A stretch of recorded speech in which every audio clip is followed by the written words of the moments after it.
Hey everybody, Rob Cairns here. I'm the founder, CEO, and chief creator of Amazing Ideas and Stunning Digital Marketing.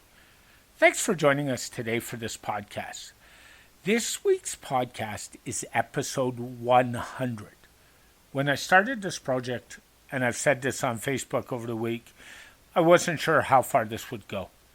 I'd been blogging a long time, and frankly was burned out from blogging and decided to turn to podcasting. I haven't even written a conventional blog post in probably a year and a half for myself. I have for clients. So episode 100 I think is quite the achievement, and I'm glad I'm still doing it. And there's going to be a lot more to come. For episode 100, I reached out to a good friend of mine who's well known in the entrepreneur and the WordPress space, Cory Miller. Cory was the original founder of iThemes. And he went on to sell on iThemes and moved on to bigger and better things. And one of the things that stuck with me during this podcast and after the podcast was a quote Cory said when he was looking at selling, saying they were family to me. He took care of his employees because they had been with him a long time, and frankly, they were extended family. That is something many entrepreneurs don't do, and something I think you should be aware of. So sit back, relax, and enjoy this great conversation that Cory and I had, and I bring to you episode 100 with Cory Miller.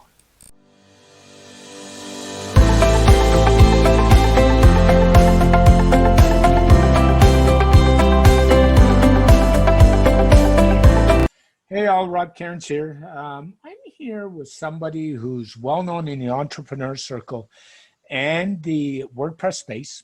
Somebody I've looked up to, somebody I've followed, somebody I've had many a chat with. And I thought for episode 100, I'd get him on here. And I really thank you for joining us. I want to introduce Cory Miller. Cory, how are you today? Hey, good. Thanks. I'm honored to be number 100. Yeah, that's awesome. It's funny. When I started the project about a year and a half ago, we were talking offline. I said, I didn't want to blog anymore. I was burned out, and I did, probably 5,000 blogs on 3 different websites in a number of years. And I said, forget this, I'm going to start podcasting. And I don't think I've written a conventional blog post since. So, you found your medium. You found the medium that works for you, which I think is so awesome. I do a lot of webinars this year in particular, but podcasters, I can already tell, like, as we were talking before we started recording, that like, you just got a natural, I would say radio, but podcasting, it's second nature for you. Yeah. And we have a mutual friend, Bob Dunn, who you know very well. And Bob and I, I've had Bob on with me, and Bob and I have been friends probably as long as I've been friends with you. And we talk about the same thing, some of us just like doing it, right? So he's a great podcaster as well. You're right. Yeah, and a good friend to many of us in the WordPress community. So shout out to Bob. We love you, Bob.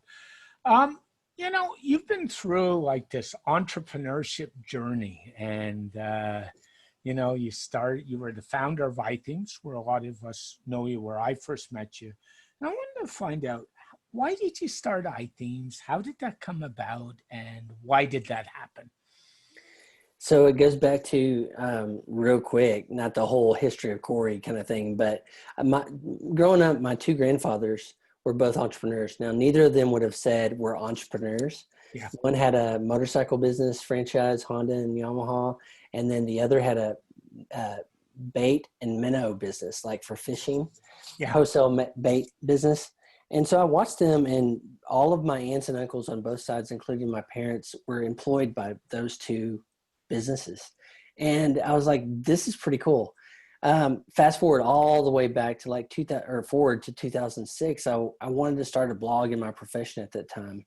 And so I started blogging, and my dirty secret is I was on Blogger. And but I think a month or 2 into that, found this thing called WordPress. And I barely knew HTML, but I wanted to tweak my own theme. And so I started doing that. And then eventually I put out my first free theme. And a weird thing happened. I put it out into the world, and people started hitting my contact form saying, will you build my blog for me? Yeah. I was like, hey, I'm learning, but sure, I'll do this for you. And so I did that for about a year and a half, and I was making more money on my side business than I was in my career at the time, which is kind of public relations, communications. And I was blogging still for that same blog, which is totally unrelated to what I've done for the past 12 years of my life. But, got some notoriety with the blog, cracked the Technorati 100, if you recall that way, I do. Yeah. I don't ever say that typically because it wasn't like intentional that I cracked it. It was because I had all these free themes out there, and Technorati was going by links.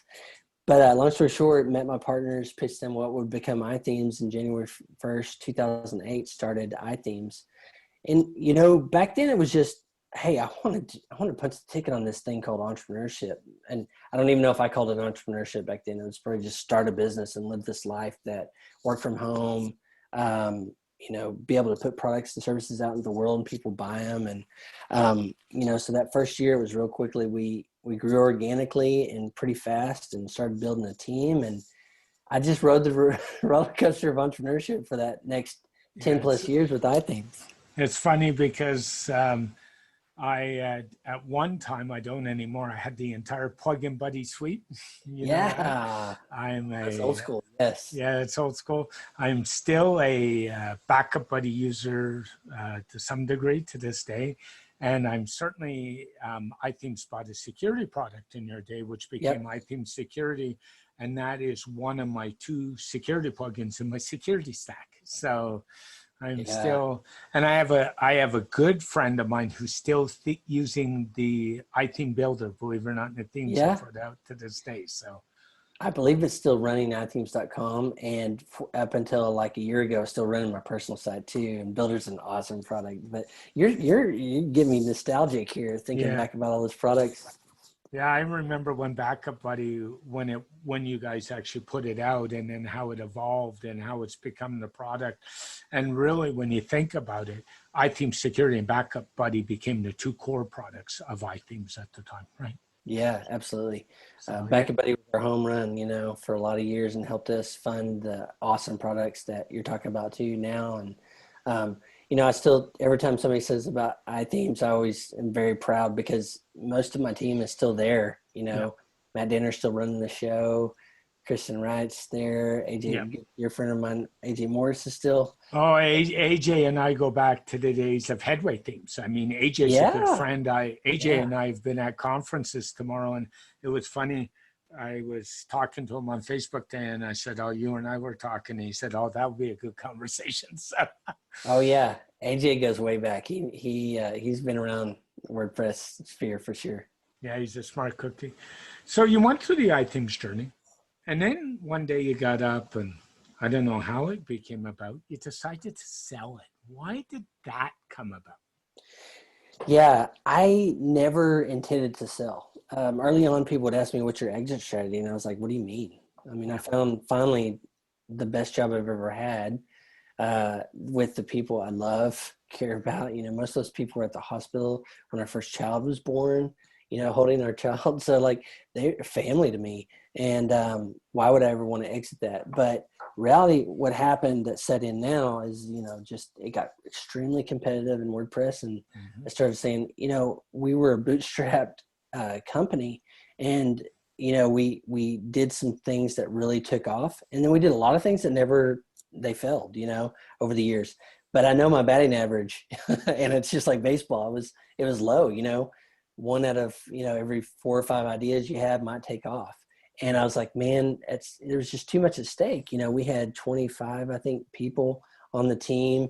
At some point, our children, a part of the company that were, part of the team, were more than our team itself. And I was like, man, that was a big deal. And just staring down at big companies coming in with a lot of money, a lot of firepower, and doing cool stuff. And we thought, Backup Buddy is a utility. It's a backup, and thinking, okay, security is probably next. And so we had a great partner in Liquid Web at the time, and we had been having conversations around, we were partnering with them, and then conversations got serious where, hey, this is a great company with great leadership, and our future looks brighter if we go together on that. And it just looked like, okay, this is our best opportunity to continue this cool show we have going called iThemes. So I'm so proud today that it's still kicking and still doing good stuff. The team there is going way past what I could have led it to. And as you say, they became family. And what I think you really wanted, I've heard you say before, you wanted to make sure you took care of your family. And you Absolutely. Did. Yeah, Matt and I really in the partnerships, the partner team, talked a lot about the team. Like, it's just not a financial exit for us. It's, hey, assurances that the team was going to continue to do what they did best in their role at iTheme. And the upside was have, now I think Liquid Web's probably at 700. I don't know what their head count is now, but probably 700 people. So the career trajectory for our team also to grow past what we could just as a 25 person company, but it definitely factored huge into our decision, I should say, about selling the company, and wasn't taken lightly. I mean, I wanted to keep hitting renew. I was on a 5-year renewal thing. Like every 5 years I'd go, okay, do I want to do another 5? Yes. And then it got to 10. It was like, oh man, this is going to change substantially. And I've taken those lessons now that I learned of that every business, no matter if you want to or not, you're going to have an exit as an entrepreneur. Yep. God forbid you get hit by a bus kind of scenario happens, but every business, I don't know very many businesses that are over 100 years old, and so like every business entrepreneur is going to have an exit at some point. But I would rather my fellow entrepreneurs, brothers and sisters out there, be able to choose and dictate and control as best they can their ideal scenario for those exits. Yeah, it's so true. I mean, even myself, I, for years, used a variation of my name and my domain name. And then I finally switched 4 or 5 years ago to a company name. And somebody said, what'd you do that for? And I said, an exit strategy. If I ever decide to retire, I'm fed up, whatever world may bring. Yeah. I decided that I needed that option. It might never happen, but you need to be open to it. Yeah. Yeah. I mean, like me, I didn't intend for an exit to happen, and the market changes, customers change, technology changes. I mean, I grew up around the internet that Yahoo was kind of the king, and then quickly got unseated by Google, and then Google's a behemoth, but then you got Facebook, you got Twitter, you got LinkedIn, you got different TikTok, whatever it is, the new fad of the day. But technology disruption is prolific in our country. Now we're experiencing a different kind of disruption, which is like global pandemic. Oh, no kidding. And the retail world has changed like never before. I mean, I don't know about you, but I've been all in with Amazon, which is unusual because I'm 53 this year, so next month actually. And normally 50-year-olds don't catch on to online shopping. And I live almost next to Canada's second biggest shopping mall, and I don't go there. And my wife doesn't go there. So so for us, it's that, but we're seeing disruptions. We've seen it with Uber. We've seen it with Lyft. We've seen it with Airbnb. And where we're seeing it now, believe it or not, is with real estate agents. The brokerage model is about to go by the dodo bird.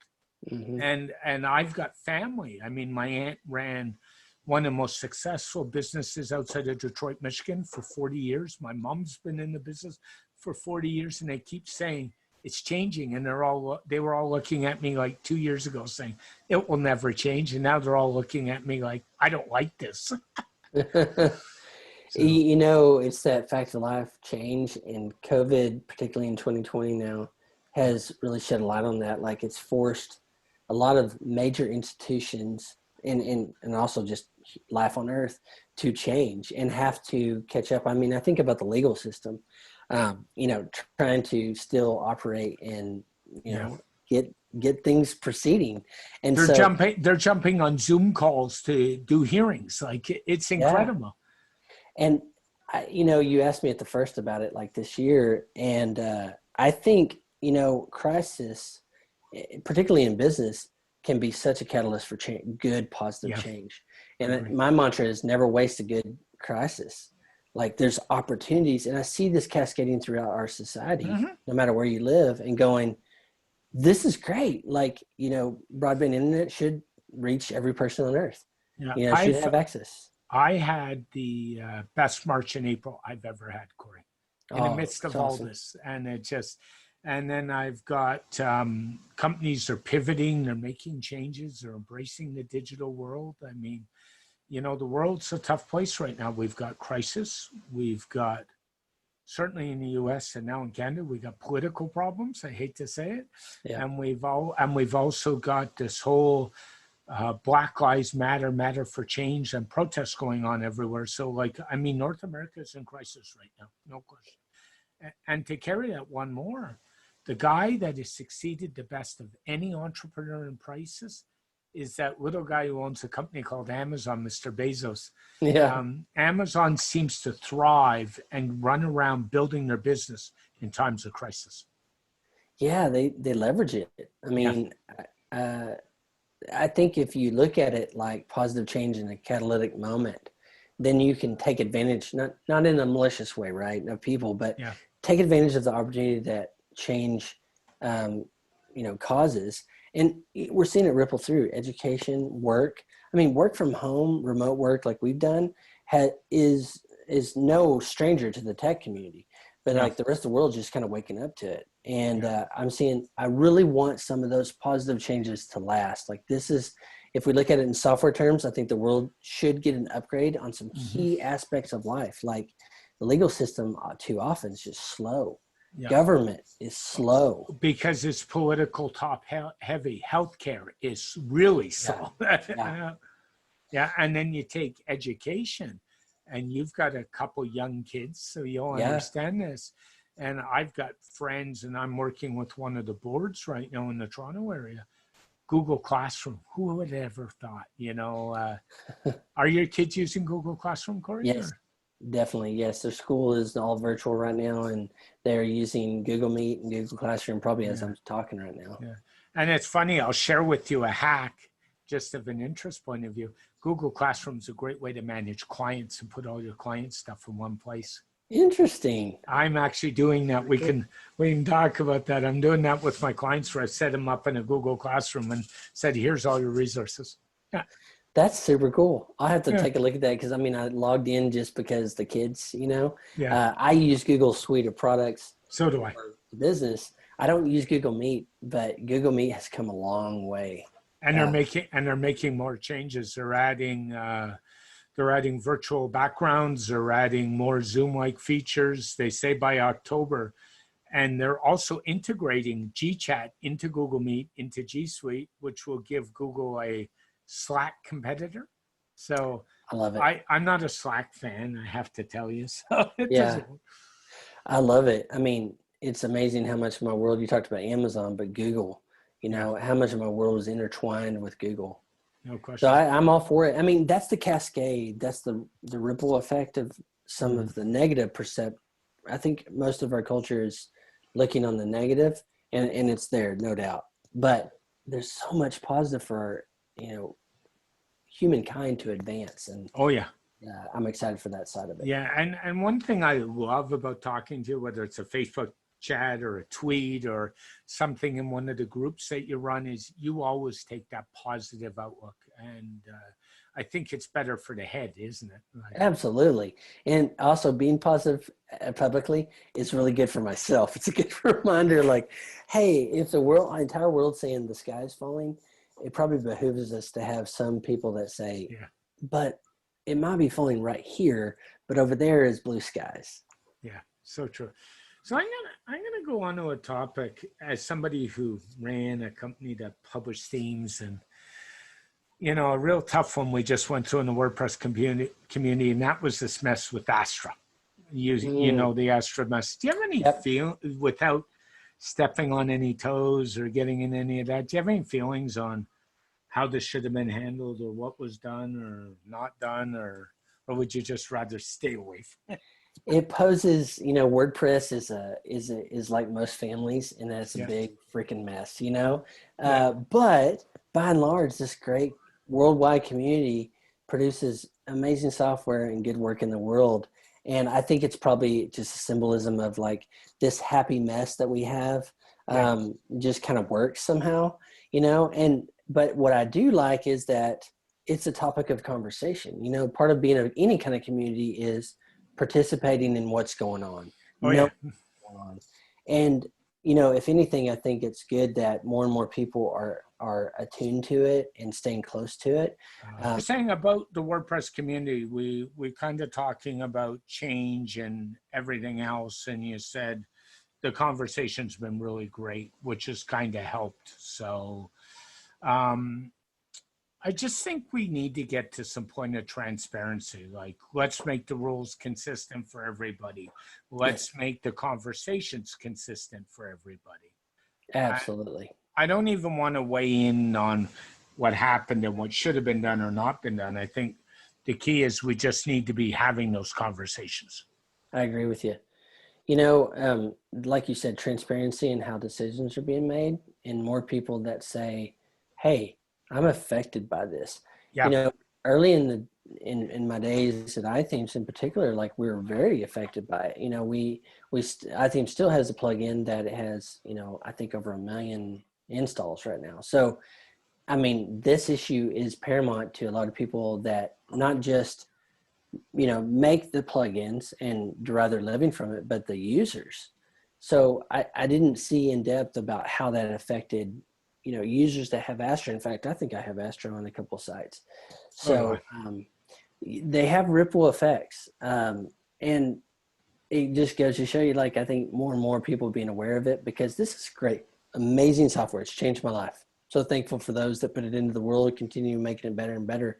But as our footprint grows as a community and the software, like, we need to have more transparency on that.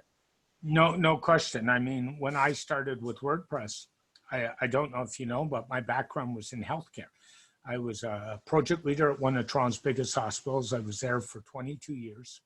And I started with WordPress on the side. And, you know, now I do a full suite of digital marketing things. I'm not doing just WordPress, but WordPress, I agree, changed my life too. So I'm so thankful for that. And I wish people would just get along. Yeah. That's why we call it Drama Press every once in a while. Drama Press is run. If for the early years is all about the GPL, and I was like, oh man, I don't want to hear GPL ever again. Yeah, and I've met Matt, and he was up here for a WordPress meetup about 6 or 7 years ago in Toronto. And I have to tell you, I don't think he's unapproachable. He's just got a lot on his plate, and he's trying to make a lot of people happy. Oh yeah, he's a really great guy. And when you talk to him, several conversations I've had with him over the year. In fact, had lunch with him, and he's got a house in Houston, and got to meet up with him and have lunch, and we had a great conversation. And he's very, you know, charming is almost what I would say. Yeah, for sure. And you know, on the other side, I want Automatic to make money. They've done so much. The company as an organization has done so much for WordPress, continues to do so much for WordPress. It's just a tricky dynamic when you got open source software and you got a for-profit company. Some of those waters get muddied sometimes, but by and large, you know, the software and the community is endured because of people, not because of code. It's the people in WordPress that matter. Oh, I agree. And I think what changed them making money was when Salesforce dumped a large chunk of cash in last year. I think Salesforce is now an investor, apparently. Yes, that was interesting to see. You know, when I was at iThemes, I always paid very, very close attention to every move in WordPress. Now I don't as much, but now my role with Post Status is for sure back, kind of looking just with a different perspective. It's great to see, you know, Automatic continue to, you know, grow and see a bigger valuation. The question I always ask is just, what does it mean? What does it mean for WordPress? But to have that kind of influx of capital and movement and exposure in WordPress, I think overall is a good thing. But yeah, it's an interesting day. I remember when they first got their, I think it was like 160 million round, you know, and that's when I tried to, you know, get down to Houston and see Matt and just kind of talk through and see what his plans were. You know, I didn't share much of any of that. We just kind of talked about in generalities, but like, so I always take note of those type of things for sure. Yeah, no question. Now you moved on from iThemes. And I know you've done a multitude of things. One project I'm quite aware of is the Digital Marketing Kitchen. You've been working on with Rebecca Gill, Yep. another one of my favorite people in the community. I've known Rebecca a long time as well, very approachable. What else are you working on these days? Rob, I've got 6 or 7 projects all in all, and that I juggle, and it's a fun day. At iThemes, I get the opportunity to continue to roll out new products within our umbrella Yeah, structure. In this next chapter for me, it looks like separate projects with different partners. Rebecca, dear friend of my life, and also an amazing partner. So Digital Marketing Kitchen is awesome. I've got Business Value yeah, Academy.com to share the story. My partner Jeff there and I both have had exits. His was in a medical supply business. Mine was obviously with iThemes, and share the story that, the best business strategy we believe is the one where you're thinking about your exit ultimately. yeah, Like if you think about the reverse of the table of someone interested in your company's value and wanting to purchase from you, it's a great perspective to make strategic decisions in your business to increase the value. So everything I do is around business value too, and Business Value Academy is where we do that. And then I'm helping what I call my offline client, but I do a lot of online work in the mental health and particularly the addiction space. I'm working with a treatment center in Nashville, helping them do some digital marketing, particularly with webinars. And they've got so many great experts on their team, and pulling them yeah. into webinars and sharing their good news, what they're doing in the world. And so that scratches my mental health, purpose in life kind of place. And then I've got a project coming out in the next couple of weeks. I hope to announce in that space, in the mental health space, that I'm very, very excited about. That is so awesome because we were kind of talking offline coming on this call, and you've been pretty open in the community about your trials, and I was telling you about some of mine and some family trials. And I I, I truly believe it's like 4 and 5 that have problems in mental health. I don't think it's the 3 and 5 we keep talking about. I think it's I higher agree than with you. that. Yeah. And I to this day, and I didn't say that, but I've been very transparent about it. I still talk to a psychologist once a month. I make no bones about that. It's the best thing I ever did, Fantastic. because we all take care of our bodies. So why wouldn't you take care of the head, right? So Absolutely. Preach it, brother. Yeah, I meet with my counselor every 2 weeks, and very, open about that, because I want it to be, you just sharing your story too helps it become part of normal life. Like you said, like we exercise our bodies, and we talk about nutrition and all those things so prolifically, especially in the United States, but I know it's northern hemisphere. yeah. But we need to talk the same about mental health. I mean, COVID has really, I think, exacerbated the problems there. Oh no, no, no question. I mean, my wife, she's a property manager in the building we live in, so she's got some work to do. She had another part-time job in a flower shop, which she effectively lost in the middle of this because she refused to go into work illegally during the shutdown. The Mhm. owner decided to stay open, and Jill said, "No, I'm not working." So we've been through that. Um, Even she has found it hard, and she's the opposite of me. Like I'm the absolute introvert. Sorry, extrovert. I'm like out there, and my Mhm. wife's the opposite. But she's also got no immune system, Mhm. and Oh, she's the type where she gets sick. She's sick for like 3 weeks, and we actually think she might have had COVID back in February before it was diagnosed big in North America. We actually think that. So she's been mhm. kind of staying at home, and it's hard. I mean, COVID has made the whole mental health piece very hard on people. And I think the best thing I can say is talk to somebody, talk to Yeah, a friend, talk to a professional, call a helpline, do whatever you got to do, but don't hold it in. Talk to somebody. absolutely. You're absolutely right. I think that's when potential bad things happen, is when we lock it up, and don't share it with people that care about us. But I have seen, like you're talking about, the wave of just detrimental, like we're talking about the positive things that happen Yeah. as part of, something like this. The negative, it just kills me. And I think it's hardest for our kids. I've got 2 kids, 5 and 7, and I feel for them. But also, those that are single or, shut-ins or like your wife, I mean, compromised immune system, like it's life-threatening to be out in public and potentially get something like COVID. So, yeah, I've got a 75-year-old mother who's still alive, and touch wood, my brother lives with her. She's not far from me, but that makes a big difference. And she's gone up to their cottage in northern Quebec a couple times just to get away from it all, like in the middle of nowhere. But if she were by herself, it would be the same. It would be the same deal. It makes it hard. So I think the best thing we can do truly is support one another and help out one another and show some empathy to one another, because and do the things that people are telling us to do to help ourselves. So yeah, it's so tough because the one thing we want to do is be able to give a hug, and it's a very human thing that we need. We need that physical touch. We need that kind of, but right now we can't. And that's the thing that's really tough through the whole deal. I'm like you, or I guess I'm like your wife. I'm probably more like, I like just kind of huddling at home and stuff like that. Yeah, I know you do. So, but it affects people differently, especially if you're kind of moved by, you need that like extrovert, you need people and social, and it's tough right now for sure.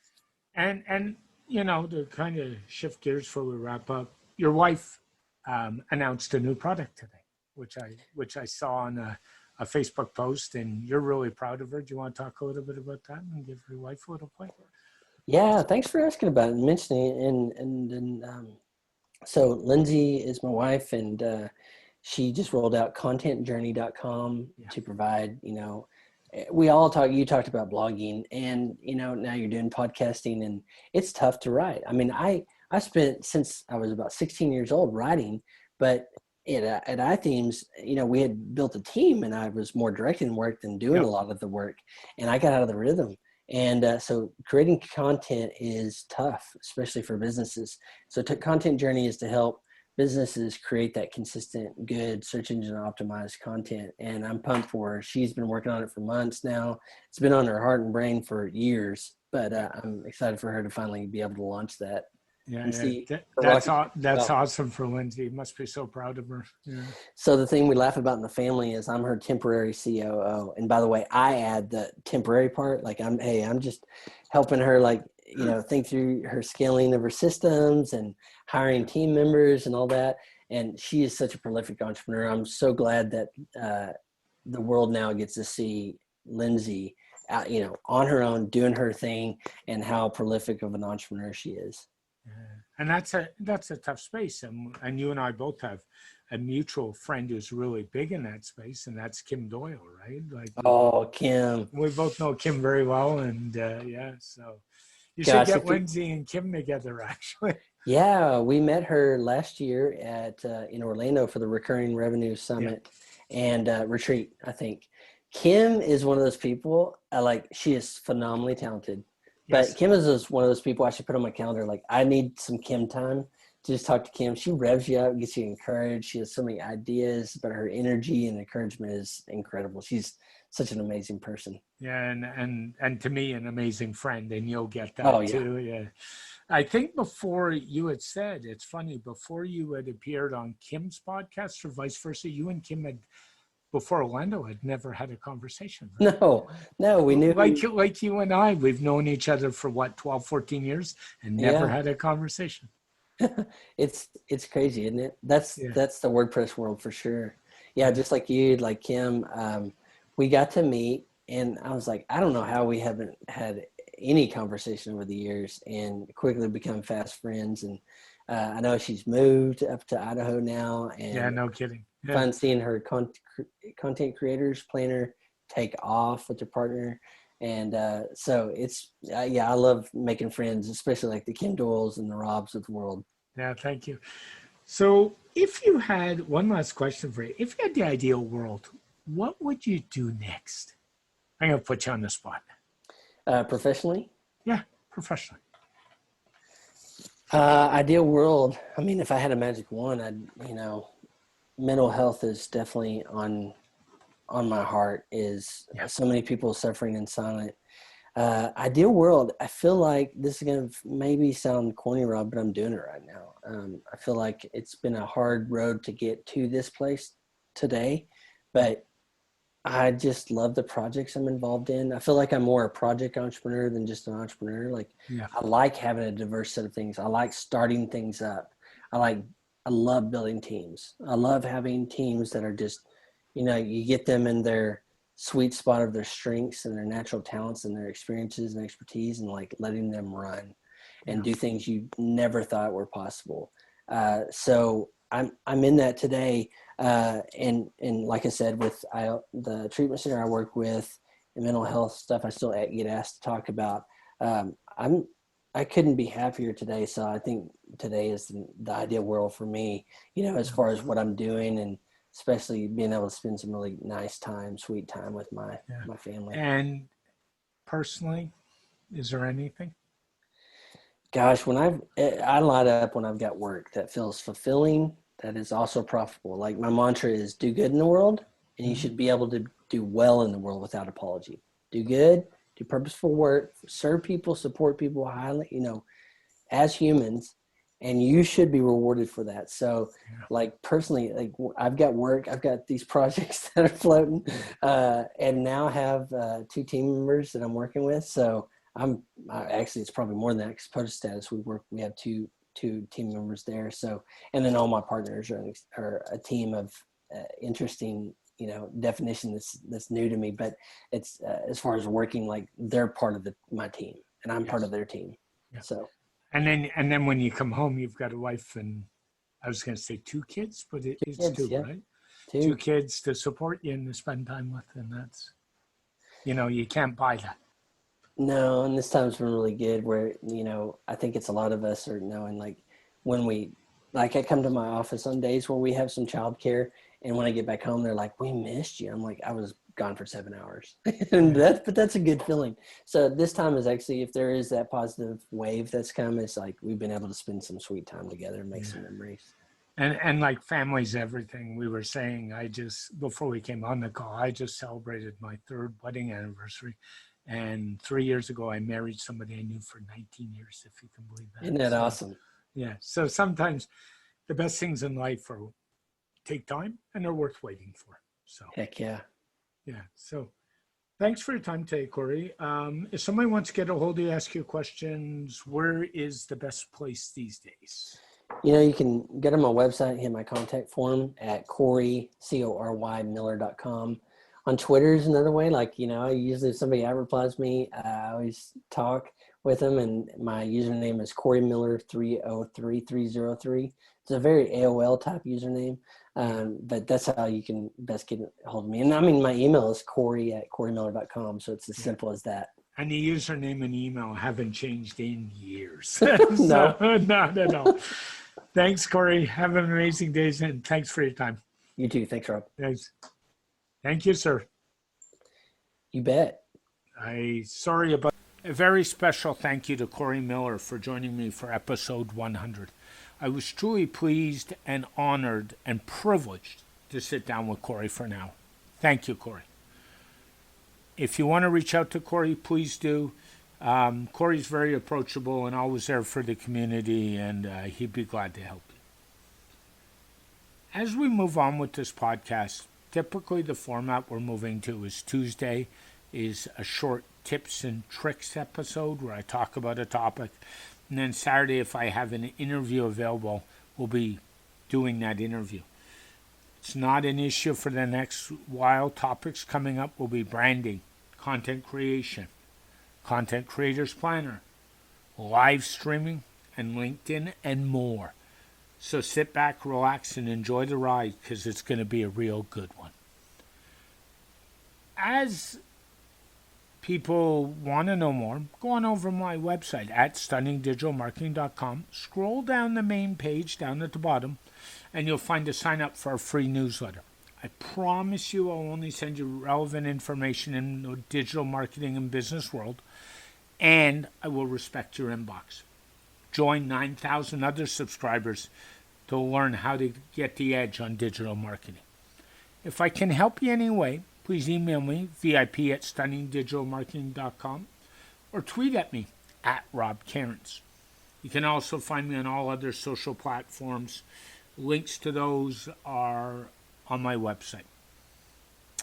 If I can help you in any other way, please let me know. As always, this podcast is dedicated to my late father, Bruce Cairns. Dad, I miss you very much every day. And keep your feet on the ground and keep reaching for the stars. Make your business succeed. Bye for now.